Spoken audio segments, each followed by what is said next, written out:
Good evening, everyone. I am so excited on this super full moon to invite you all to the Manifesting with Meg Conversation with Extraordinary People, episode number 65. Tonight, it's time for our dreams to take flight. And I have Alissa Carpenter. And like I said, she is going to be amazing tonight because she is the author of How to Listen and How to Be Heard, first of all, and her website. Alissa, say it because I'm going to get it wrong. It's my business is Everything's Not Okay. It's so long. Everything's not okay, and that's okay. Okay, so everything's not okay, and that's okay. You guys, April is the month of transforming dreams into reality. This is the final week of April, so rev up, go out, do things to make your dreams come true, realize everything. You are steps away from living the life of your dreams. It's transformation, dreams, inspiration, true happiness. That's what we're talking about, discovering bliss. It's time to manifest those dreams. Before we start, I'd love to set my intentions for the evening. This is a show based upon the Magical Guide to Bliss, 366 insights of the day that'll guide your way, certainly unlock your dream, spirit, and inner bliss. And before we start, I always say to my guests, set your intention. And with that, pick a number at the end of the interview. We'll ask you what the number is so we can match that up and we can have some synchronicity vibes going tonight. So without further ado, let me introduce you to my guest tonight. How excited am I? She's featured in Forbes, NPR, ABC, Fox, CBS, and also TEDx speakers as a workplace inclusion expert with a master's in social and comparative analysis. Alissa Carpenter is a leader who empowers other leaders. She has incredible political strategies to communicate effectively with a diverse workplace, and we need that now more than ever, for sure. She was a former administrator at the Wharton School and a Gallup-Certified Strengths Coach. Alissa trains thousands of leaders and consulted with multi-billion-dollar enterprises to successfully bridge communication gaps across generations, job functions, and geographies. Once again, she's also the author of one of Cosmopolitan's top nonfiction books of 2020, How to Listen and How to Be Heard, Inclusive Conversations at Work. She's the founder of what she said, Everything's Not Okay, and That's Okay consulting firm, and the creator of DE&I Intention to Action, How to Be a Diversity, Equity, and Inclusion Changemaker program. So you guys are going to get all sorts of wonderful links afterwards to get you hooked up with Alissa. Without further ado, did I miss anything? I think that I was like, you are amazing in and of yourself. I love amazing, extraordinary people. So welcome to the show tonight. Thank you for joining us. Thank you so much for having me. And you're incredible too. I love your book. I genuinely, it's amazing. Well, Mutual Admiration Society. Anything in my life, I need to learn to listen better. And certainly if that's going to help me be heard, then amen, sister. So I'm going to take that and run with it. I love tonight's theme. It's time for our dreams to take flight. And since it's coming up the end of April, even better, because I think that, April's been a crazy, awesome month. April doesn't owe me anything. I mean, literally finishing things that I had started long ago. So one of these, this is one of the quotes that I hold dear and near to me. It's by Henry David Thoreau. If one advances confidently in the direction of his dreams or her dreams and endeavors to live the life that he has imagined, he will meet with success unexpected in common hours. How amazing is that? That just basically says if you keep walking toward those dreams in your life and never give up, you will find that success that what other people have fallen off and said, I can't do it. The can-do attitude brings you closer and closer to that readying to accomplish what it is that you set out to do. And I love this time of year because we deal with graduations, right? Everyone's getting ready to graduate, and the word graduare is to level up, basically. So you're moving up on your enlightenment chart, I would say, right? And you are turning a page to the next chapter. And with turning pages, it feels kind of like a new beginning and kind of shiny new, and you rebloom in the spring season, and the season of transformation is upon us. Even they say the pink pink full moon. It's all about transformation. And, you know, even if you look out your window and you see like life starting to waken up again, like a rebirthing process that's actually coming to the fore.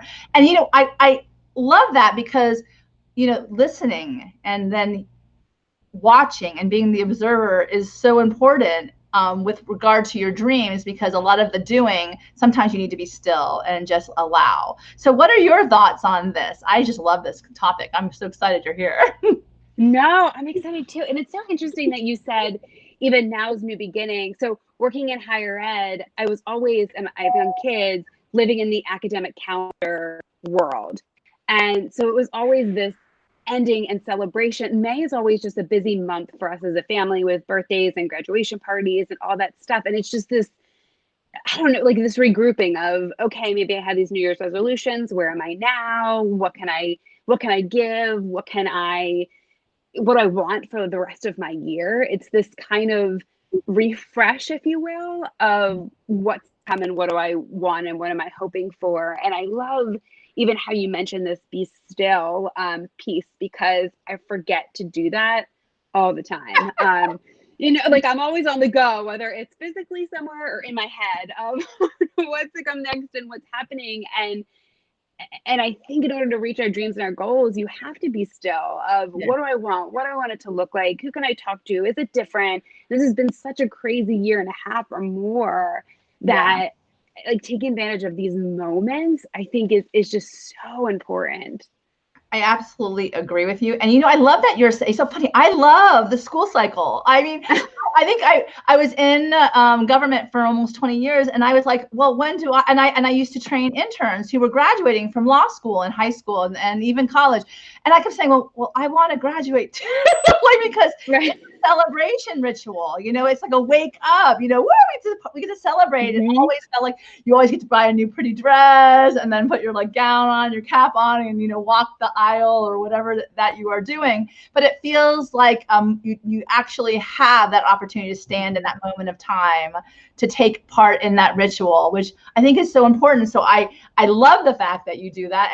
And Mike Spatola is on tonight. He says, can do, no flinching, no quitting, never give up. Once you do, you see decision-making and power to others, which essentially working with billion-dollar companies, I mean, you deal with a lot of powerful personalities too, you know, and I'm sure they don't ever stay still. And I'm sure they always are going. So just to keep them and their attention must really be a challenge. So, you know, let's start with your book. What was the impetus behind writing it? I love the title. I think it's really impactful. I think that people actually please you guys. I'm reading it myself, and it's a wonderful, wonderful, wonderful book, How to Listen and How to Be Heard by Alissa Carpenter. And I think it's really helpful in any avenue, not just work, but at home and with your friends. So please tell us the journey with regard to how you started, the title and everything.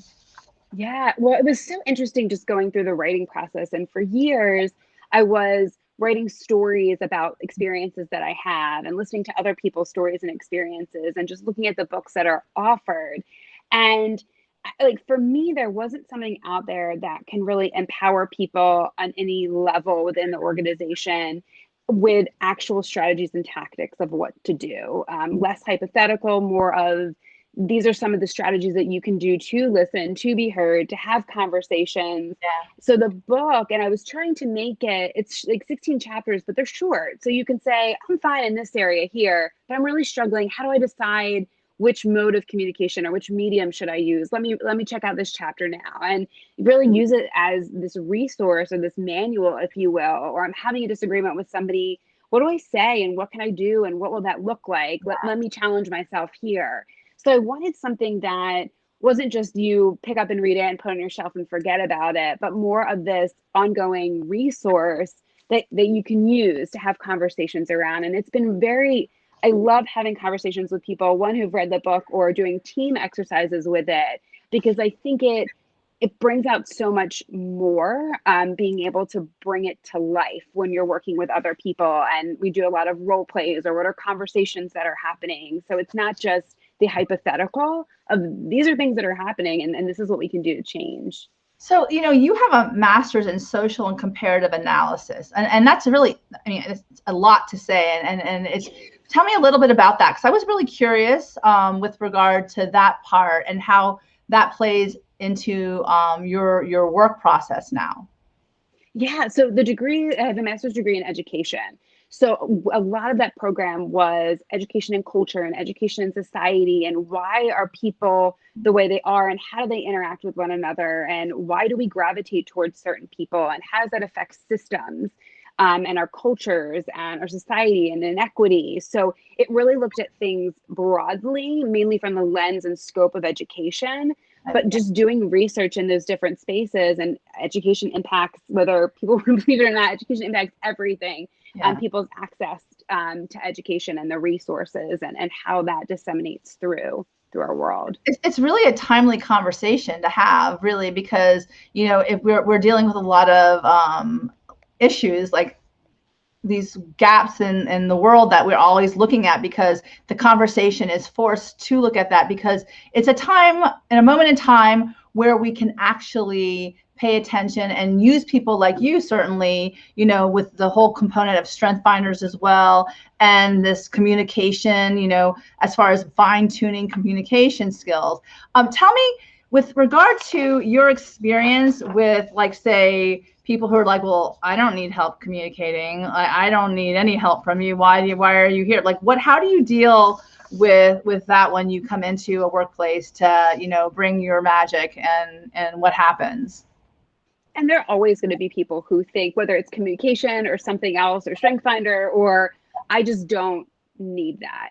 And a lot of the time I'm not going to win those people over, right? So it's not, no matter what I say or what I do, if you're in this mindset and this is not something that you want to participate in, it's so hard sometimes to win people over. And I feel like for years I was just pushing and pushing of like, I need to make this happen, or I need to, but then there's 99 other people in the room who are excited to be there, who want to be there, who want to have that conversation. And then you see sometimes that light bulb go off of like, oh crap, I'm like the only one super strong-willed and like not in this, you know, for the rest of the team. I think that's really important, because it's like you pay attention to the ones that want to be there, the ones that are eager to learn, instead of focusing on that one outlier who's just like, you know, but it's always that squeaky wheel that gets the grease, I think, a lot of times. And it's really unfortunate. But I think, at least with regard to how to listen and how to be heard, let me ask you, what's one great tool that we can take away tonight if we're all like, okay, I want to have better relationships, I want to be able to communicate better? What is something that we can gain from your book that would add to that, fulfilling that dream or that possibility? I think even asking basic and simple questions, whether it's with your family or your team, questions like, what is the best way to communicate with you for everyday situations, for emergencies? Because there's so much missing. If I'm a text person, I'm usually going to defer and text somebody. But if that's not how you receive messages, you're not going to get them. And then I'm going to keep getting frustrated because I'm going to keep texting you and you're going to keep ignoring my text. So just getting even that basis of what is the best way to communicate with somebody, so you're able to kind of meet them at that level. Because at the end of the day, a lot of this is one-way communication unless the other person chooses to respond.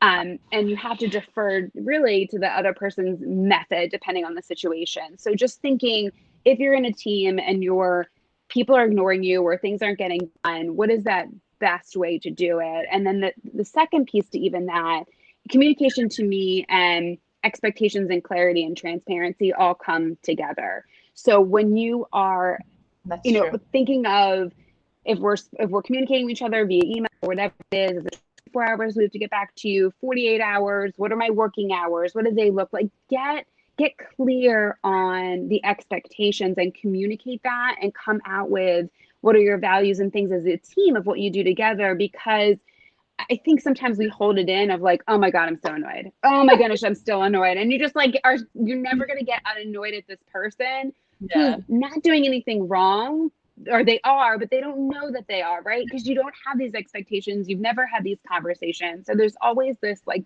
pull and tug of this frustration that's happening because we're not starting that conversation. I love that. So I was always curious about the person behind the book, the person behind the movement. And certainly your story is incredibly interesting, how you built your life to sit and inspire others. Now, why don't you tell me a little bit about your journey and how you've gotten to where you are today here? Well, obviously here talking to me on a Zoom call, but how have you showed up in this space in your life, having a TEDx under your belt, having a lot of speaking engagements, but also, how you authentically show up in the world? How have you gotten on this journey to this place? It's so funny that you say authentic, because one thing that always sticks out at me is when I see people or meet a person who I've connected with on social media or read something, and the first thing they say is, you're the same person you are online. I'm like, well, who else would I be? Who else would? And it just was like, I don't understand, why wouldn't I be this person? So Yeah. I've always been this authentic person who truly is trying to include people and have conversations with people. But I never thought I would write a book or have a TEDx talk. I loved working in higher ed and worked at colleges and universities for 13 years and an administrator in different spaces and different.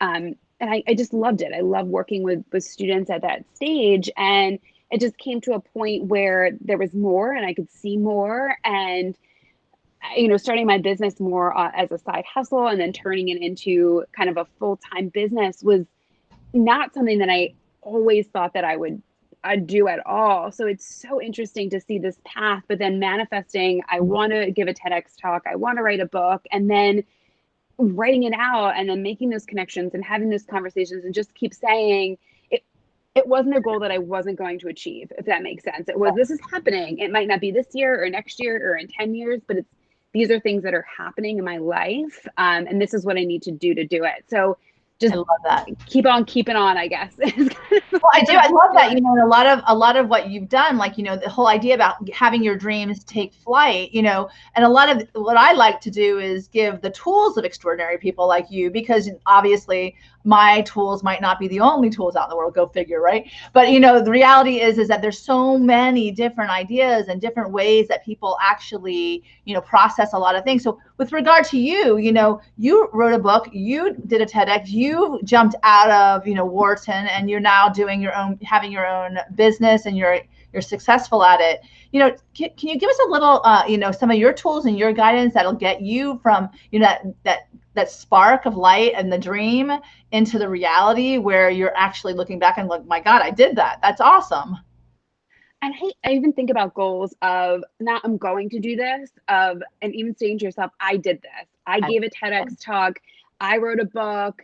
I gave this presentation, or I made this amount of money, or whatever that goal, because I think to me, it sinks in. It's not this hypothetical. And then I write stuff down. I have sticky notes behind that I just gravitate towards, that I need this visualization, because there's so many distractions and so many things that sometimes just bring self-doubt or you get sidetracked. But those things just always kept me focused on, this is what my end goal is. And if it didn't happen right away, it was okay. It was okay. Or if there's so many things that I put out there that just didn't work, or programs or things that just didn't happen. And it wasn't, I don't necessarily think things are failures. They're just ways to kind of move things, but my end goal is the same. Just how I go about it sometimes is different. And I love that. Picking myself up. The Post-it notes, man. I have one right here that tells me every day that I'm going to be a New York Times bestselling author, that. And it really does. It feels like you've already gone there and so I love your Post-it notes. I can only imagine the colorful ones all around you, like your beautiful book, yellows and blues, and I'm sure all over the house.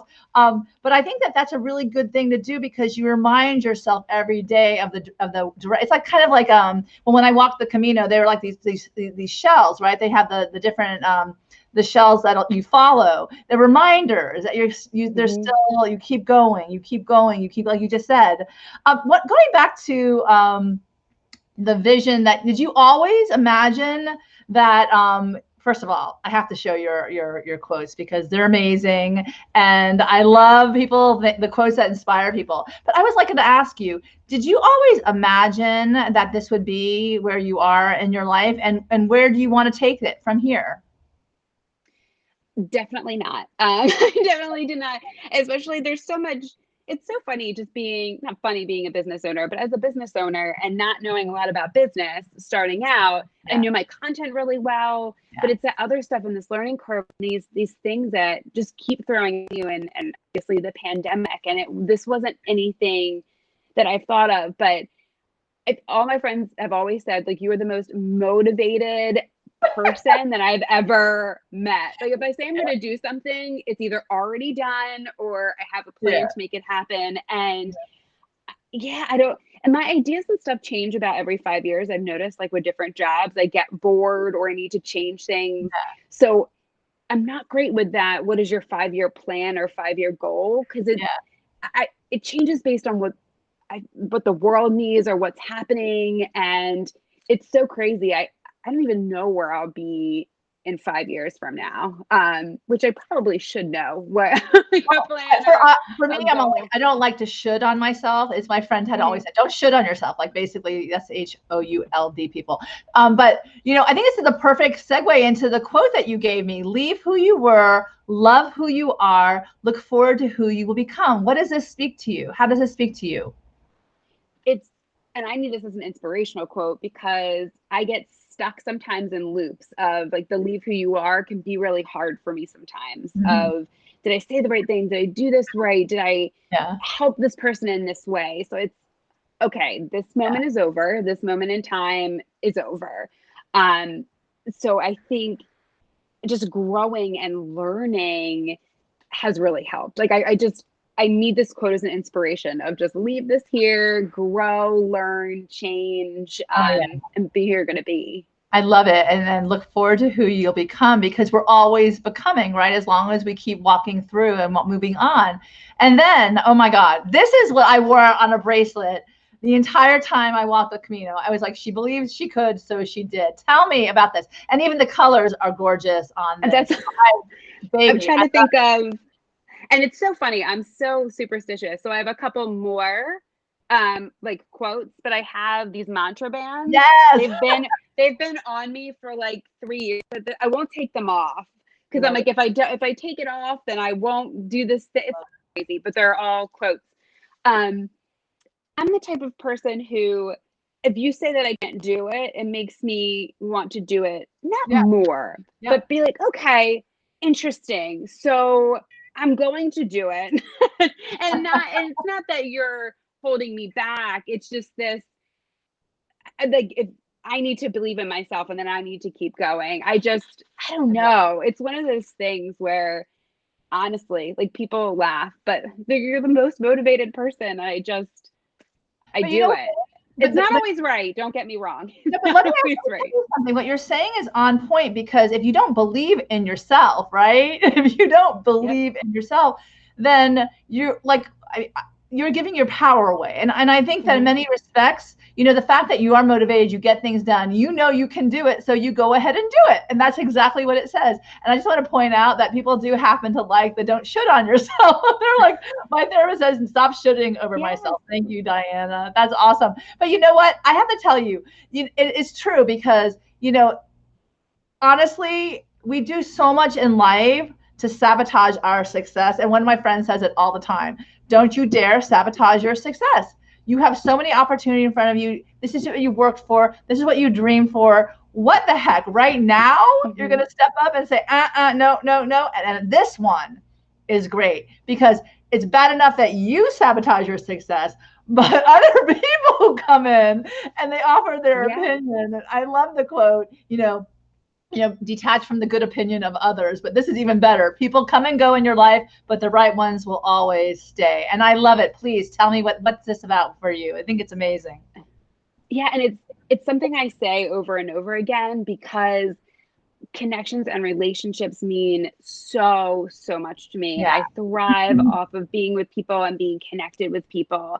And, like, looking back at past relationships, just in general, some things work, some things don't. And it goes back to the first quote. I keep harping on some things of, like, why didn't that friendship really work out? Or what are they doing now? Or what's happening? And it's okay. That person was in my life for a moment of time. We had a great time. We did this, we did that. Let's move on, because oh, I have such a connection. It's so hard for me sometimes, like very hard.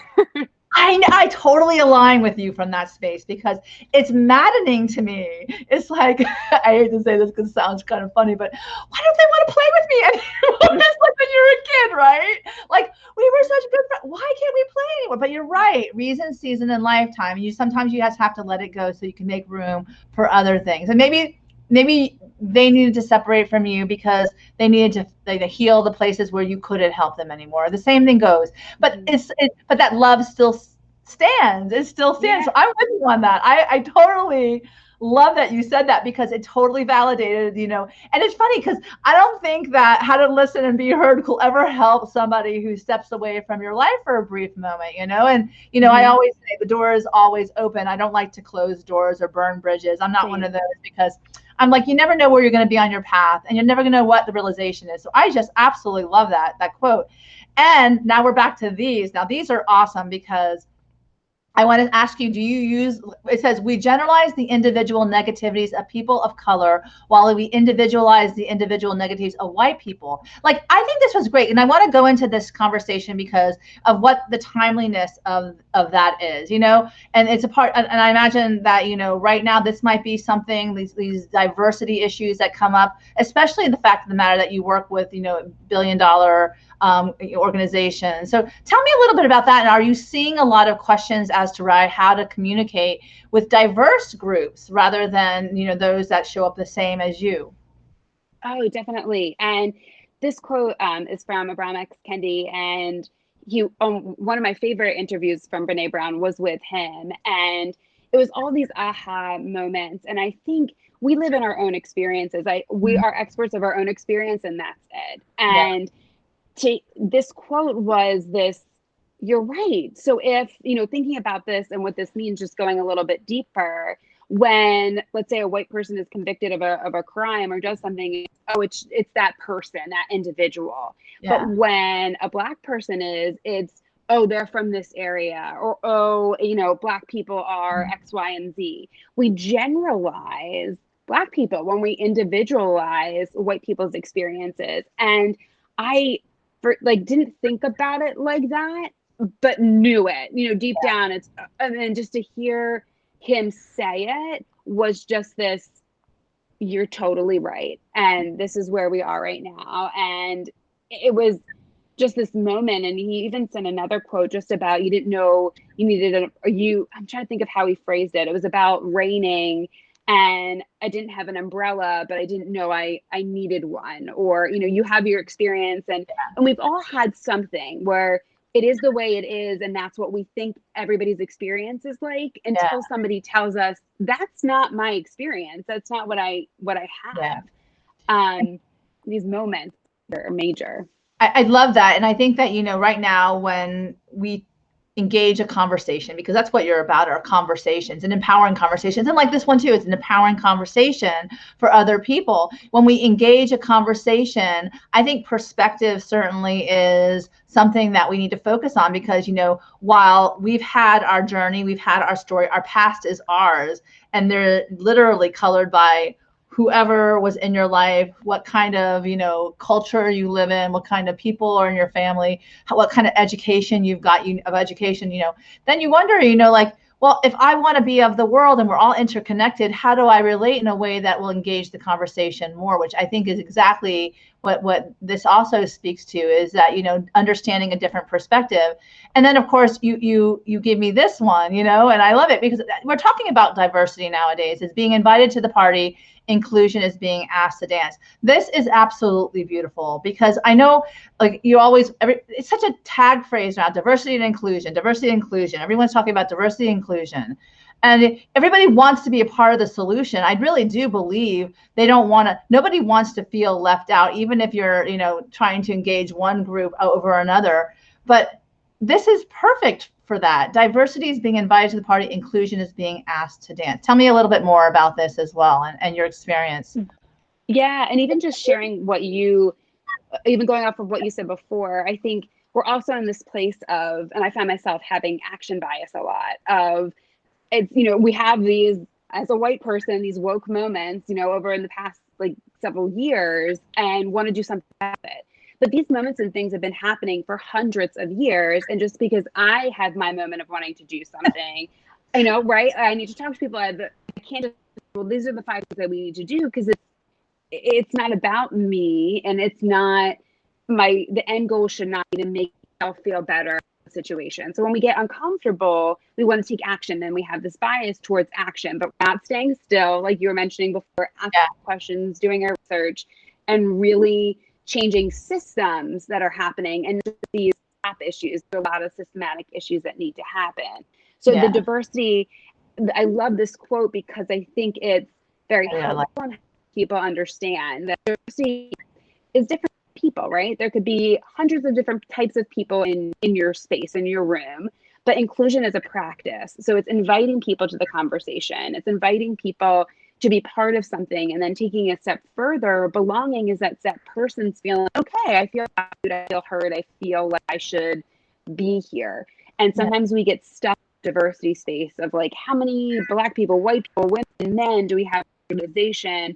And how many do we need, but aren't creating systems or doing things or having conversations to actually keep people there and keep people engaged. Yeah. It's an interesting, conversation because,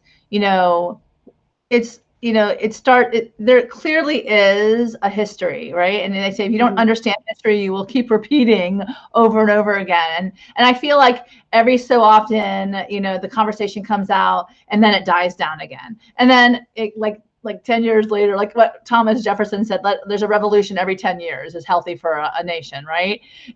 But how do we get to a place where it becomes more of, like I keep saying, with the manifesting, the tools, how do we manifest a better conversation where we're constantly, aware? I think the consciousness factor needs to be exposed, and the stories being shared. I think that you come to the table and have a better conversation. But in your experience, dealing with, since you do deal with like a lot of corporations and organizations, where is that on the list? And rather than just getting numbers and just having representation, but really truly having representation, it's not a question of, like you said before, labeling it as a group rather than the individual, right? The content of someone's character rather than, the color of one's skin. I think where a lot of organizations and my clients get stuck is they say, okay, we want to increase diversity, equity, and inclusion in our organization, period. And then it's, okay, well, what does that mean? What do behaviors look like? How do we hold each other accountable? How are we going to measure it? How are we going to show our progress? Like, we're skipping a lot of these or not having conversations about this. So then we get discouraged. We don't know what to do. How are we supposed to assess it? So things start to fall. And honestly, when things I don't want to put myself in uncomfortable situations, right? You never want to go in a place where you're like, whoa, like, I don't know what's going on. I don't know. This stuff is not easy. Yeah. And it's not just about like, suck it up and do it. Like, these are things for years that we were told, don't talk about, right? Don't talk about race. Don't talk about your political beliefs or all this stuff. And now it's talk about it and then be comfortable with it. And that's not this overnight thing. And the biggest thing, when working with clients too, is do your research to have the conversation, right? It's not going to the one female, the one Black person, the one person in the LGBT group, like to ask them to be your token person to explain all of the things, right? And I see that so many times, like, I go places and they're like, you're a millennial, tell me all about millennials. Yeah. I don't know, like, I don't. They didn't need the representation. I'm not the one. I am clearly not the one, for sure, but I think it's better to actually have the conversation than not. So, stumbling over your words and getting uncomfortable in that space might be the best thing to do, because they always say when you stumble, make it a part of the dance. So, and that kind of plays into the inclusion, being asked to dance. And if you stumble, make it a part of the dance, just improvise, so that we can get a little further, that we can come from a place of understanding some more, because someone asked you to explain your experience, and and it might not be what you're thinking, it might not be what the media is thinking. And I love that, like, this is something that it really impacted you, because I think that calls into focus your person, like who you are and how you want to show up in the world. And I think the vision, for extraordinary people, to help those who are listening today to embrace a spirit of learning. And I know because you're in education, that certainly is on your path, and that seems to be a forte for you, the learning process, the open and the curiousness. So, when we have different perspectives like you're talking about now, we engage the conversation more. And so how do you, in light of all of this, how do you move forward in life to create? I know you have young children. You want to leave a legacy of empowerment, because that seems to be what you're about. This is literally everything I've watched of you. You guys have to really understand this woman's about empowering other people, which is really a gift, because not just yourself, but you were out there in this world to bring other people to the table, which is a gift, because it's normally in this selfish world, we have to become self-full, but we become self-full by offering people the space as well. So tell me a little bit about those things that move you forward in life to bring others along as well. And I struggle with this in the way that it's so hard for me. I try to understand why people don't. And I sit in that space and I'm thinking, doesn't everybody want this world to be a better place? Doesn't everybody want to treat, like, why do we keep getting here? And why do we keep doing this? And it's so hard, especially with the pandemic and thinking about every action that we make impacts somebody else. And it's so upsetting sometimes to realize, how do people not know this, right? How do people not know that everything impacts somebody else? But it's trying to get out of that space sometimes is so hard. But having an 8-year-old and an 11-year-old, I think they, in general, just keep me in check and ask me questions. Sometimes there's just no filter with kids, and why does this person do this, or why is this happening, or what's going on? And we even I had them watch like the Sesame Street. They did a special. It was so great, and like I didn't even realize. Okay, kids are thinking Black Lives Matter protests, pandemic. People are marching against COVID, like things that just never even occurred to me. And it was just reframing things. It was just so, I don't know, it's just so helpful. I write stuff down a lot. This is what I'm feeling. This is what I want to do. This is what I want to change. This is what's going on. Just to revisit it and see kind of where I am and then where I can go. I love that. And it goes back to the awareness component. I mean, we all have, our patterns, our rituals. I go back to the ritual process. We have bad ones too, where, like this self-pity party, and then we could go on and on and on and on. But at the end of the day, it's those things, those simplicity, those things that you spoke to initially, those Post-it notes that build us up, and that, so we are strong inside. And I think, hurt people, but strong people empower others. And I think that clearly is, if you are okay with, I love it. That's not okay. If that's not okay, and that, I get it wrong all the time. But, the bottom line is that, if you understand that that's okay, that you're not okay. And that everyone goes through those times in life. All of us do. We're all human. That's permission to be human. Then, it came in my mind, the pyramid, right? Get your basic needs met, and then you can go up the pyramid. But the bottom line is, during a pandemic and Black Lives Matter, right now, people aren't going to get their basic needs met. And until that happens, there can't be a conversation from a place of any kind of, peaceful setting, because they have to start there, which, wow, if we at least start throwing the light on those things, that can change everything. And I think that is exactly what you do by, engaging the conversation. Certainly, you guys, I'm telling you, how to listen and be heard is a wonderful opportunity to really get inclusive conversations at work and at home. And I want to reiterate that, because I think it's really important that we start to listen to each other. And I think that Alissa is definitely about that.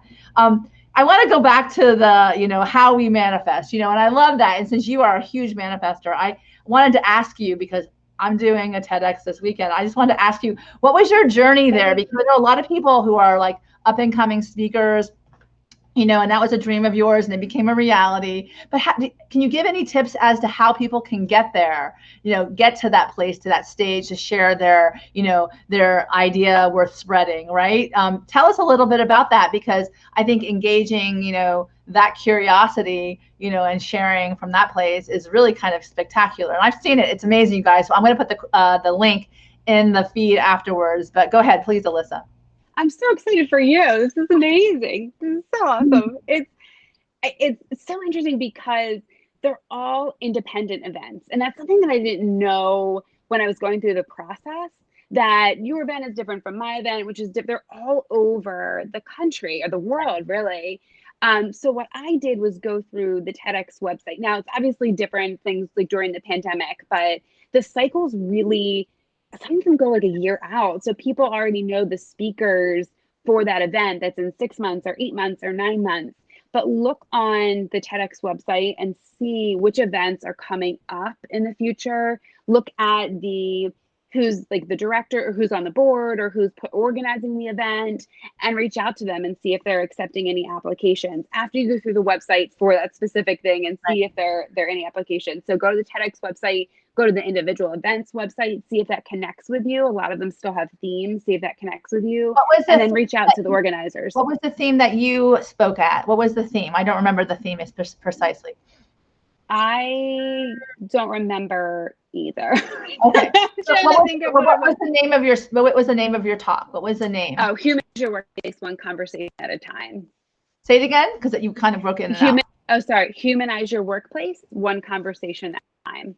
Humanize your workplace, one conversation at a time. It's really wonderful. And as you prepared for it, like you were getting excited, and then it actually happened. How did it feel when you actually stepped on your stage? I was like, the storyteller. It's about the story. I was like, as a lawyer, I was like, it's so cool. Tell a better story. Yeah, tell me. But what's fascinating, because when we were talking about before, people gravitate towards stories. So if you're trying to get buy-in from an organization about DE&I or communication or collaboration, what is the story of when it worked or when it didn't work, or how does it impact you? Like, people really gravitate towards that, not just like, I want to increase DE&I because we're going to get more money or we're going to do this. Like, why is this important to you? Were you left out? Or, what does it look like? And giving a TEDx talk is so different because it really has this different arc, and it's shorter than other speeches that I've given for like an hour, this 15 minutes, but it's finding that story or that group of stories that go together to then have almost like your 3 takeaway points of what people can leave with. So what is going to capture the audience? So they're like, oh, I want to learn more. I want to hear about more of this story, or what is she going to teach me? And then putting it together at the end of like, these are 3 things that I learned, or these are 3 things that I can take away from it. It's a different way of, I think, storytelling, obviously more clear, more concise, but you got to grab them right away because it's short. You can't make up for it, I guess. That's the thing. But it's like the time, it's so funny because nowadays you get a minute, and if they're out, they're out. They're done. They've glazed over. So the reality is, yes, you got to engage. And I think that is actually beautiful. What you just said is engaging the story. Why is it important to you to have conversations where people actually listen to each other? Like, there must have been something that like said, oh my God, I'm so tired of everyone just like screaming. There has to be something. I'm going to write a book about this. But what was the story behind your story then, Alissa? Well, it's so funny because I keep talking. My kids still make fun of me because the beginning of mine, remember word for word, but was our voices are more diverse than ever. And my kids say it randomly because I was practicing it. And they're like, don't say it again. Don't say it again. Like, it's just really funny. But it's the story that kind of pushed it forward is one of my first jobs. We were sitting around a table, really talking about diversity in the workplace. And my supervisor said to me, we were talking about like how you can't see religion. And they said to me, I can see the map of Jerusalem all over your face, like out of nowhere in the middle of everybody. And it was just this, like, what are you even, I'm embarrassed. Can you really see it? Or how should I respond? So it was this moment of, I didn't do anything. And then it's the first quote that you mentioned of like, just not leave it, but I still think about it. I didn't say anything to them, and just trying to come to terms with what that meant and what they were going through and all that stuff. So and we all say those things, not that specific thing. microaggressions happen all the time. So I'd say it was more of a macroaggression, but that kind of pushed it forward of like, what's going on? Like, what are we saying? What are we doing? And how are we acting? And how can we communicate better at work? I love that. And, I think that as far as when you communicate better, you manifest more, especially the good stuff. I mean, you can communicate the bad stuff, you can manifest that, but nobody's interested in that. We all want, if we are in our right mind, if we are conscious, if we are awake, we want to manifest the good stuff in our life. So literally, these are about conversations of manifesting. So for you, I would love to know, now that we're heading into like, wow, it's going to be May next week. For me, it's the awakening of creativity. You get a little kick in the butt with regard to seeing, how creative and how passionate you can get about little things in your life. Like what is it, the priorities in your life? What are showing up as priorities now for you in your life as you walk your journey and your beautiful, beautiful story that you're telling? Yeah. And not that it wasn't before, but I think family has just pushed forward to anything else. Like I am, again, super motivated with my career, making an impact and doing good. But this past year and a half is, I can do good with my family too. I can do good right here. And it's not that I didn't know that before, but I think just with all the loss and everything that is happening, it's just this realization of, I want to look back and say, have no regrets about things, or spend those moments, even if we're sitting on the couch doing nothing, like creating these memories over this time where I can look back and say, you know what, 2020 wasn't so bad, or 2021 wasn't so bad. We did this, or we tried these new things. So I don't know. It's really kind of family and like that shift. It's so funny that you're saying that, because and I'm going to give a little bit of a sneak peek, but in my TEDx at the end, I do a storyteller's pledge. So if we want to create better stories, then we have to pledge. And the pledge is kind of like an oath or a promise to ourselves. And it's a promise to create more moments of joy, create more moments of curiosity, create more moments of bliss. And those moments usually are around the people that we love, and opening up our hearts and our lives to those that we, those strangers that we align with, perhaps. So when I go to ask you the request, with regard to, what is it that you intend to do this 2021 and on, right? How about acting in alignment with what's resonating with you, what's aligning with you now, and this, I guess, they say that we have many stages of our lives, but this stage, you still have young kids, 8 and 11, but the stage, how are you aligning with that passion and that purpose and showing up? Slowing down. And it sounds so crazy, but a lot of other people need to be motivated to go up. And I just need you to chain me to a chair and like watch TV. Just chain me to a chair. Like I need a pedicure. Just like something that's like, I love pedicure. Oh my God. Right. Like you can still make change and you can still have things happen, but it doesn't have to happen this moment overnight. Like be mindful of your space and time and the world around you. I love that. Slow down is definitely something that I could use the advice of, I miss going to the movies. That used to have been like a treat, to slow down, just go sit in a dark room with, the requisite popcorn and just hanging out, like zoning out and getting into someone else's story, the escape. And it's not the same at home. So I love the fact that you're pointing out, slow down with a pedicure, manicure, whatever it is, to bring you back to focus. So at the beginning of our interview, I can't believe we're almost done, but by the way, your intention was set. What was it? And then tell me the number you picked and read from the magical guide what it was that aligned with that intention. I'm excited. So my intention was just to have fun, like just to have a really fun, lighthearted conversation. And that to me was completely met. I think just by your questions and your energy, I love it. I have to tell you, from the minute I talked to you the first time, I was like, I love this girl. Like, you can tell, and then you go on the phone, so you're just like, oh yeah, this is good. I can have these kind of people in my life. They align with you, and when you find people who align with you, you're like, okay, I can have more conversations, and it doesn't feel as good. So then when you have the uncomfortable ones, you're okay, because you know that there's not going to be those always. You can get past that. Okay, so share your insight. Yes, thank you so much. No, I'm excited. I picked my birthday. The October 4th, you reap what you sow. All that you give to others, you are giving to yourself. We live in a world where there is a message of lack, a pervading belief that there is not enough of anything to go around. So many people fear that their things can be taken away from them by others who are equally deserving. We collect things and clutter our lives, holding on for dear life until we can no longer breathe under the weight and worry of losing it all. I loved it. Wow, that's awesome. I tell my kids all the time, you reap what you sow, you're going to get it. You're going to get exactly what you put out in the world. So you made it, think about it, think what you're going to do. But I definitely love that. And I love that it's your birthday too. So that's even better. It hit me because it was one of those things where, like, I'm always thinking about other people, and this sounds so bizarre, but always thinking about other people. What can I do? What can I change? Like, how can I help? How can I be better?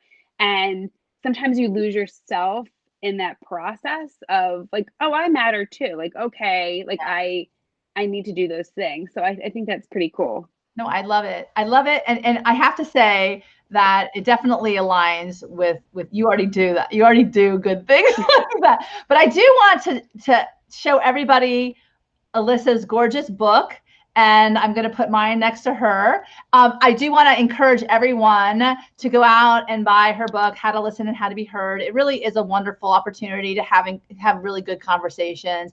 And, I'm always about creating better conversations so that we can all come from a higher place rather than the low bass vibrations. Lift it up a little bit.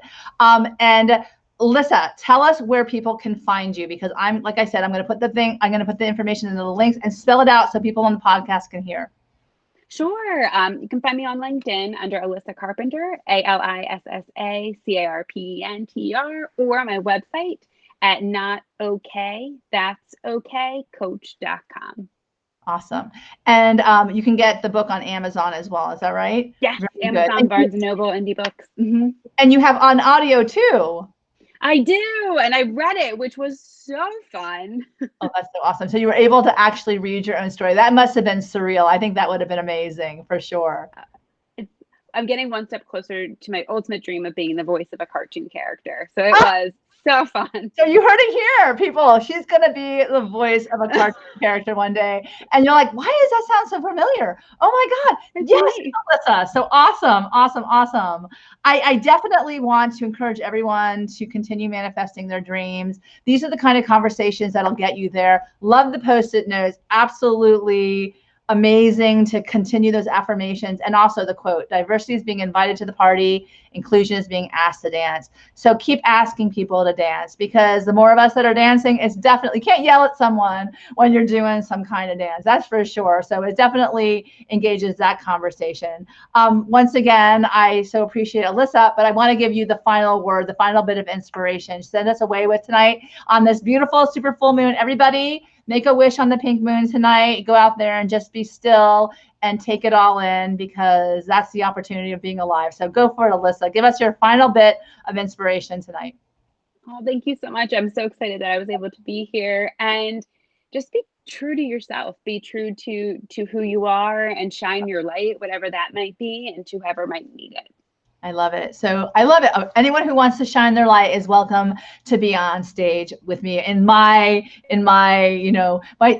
daughter said the other day, what one of her friends told her, you're not even a background character in my stage. And she goes, what kind of comment is that?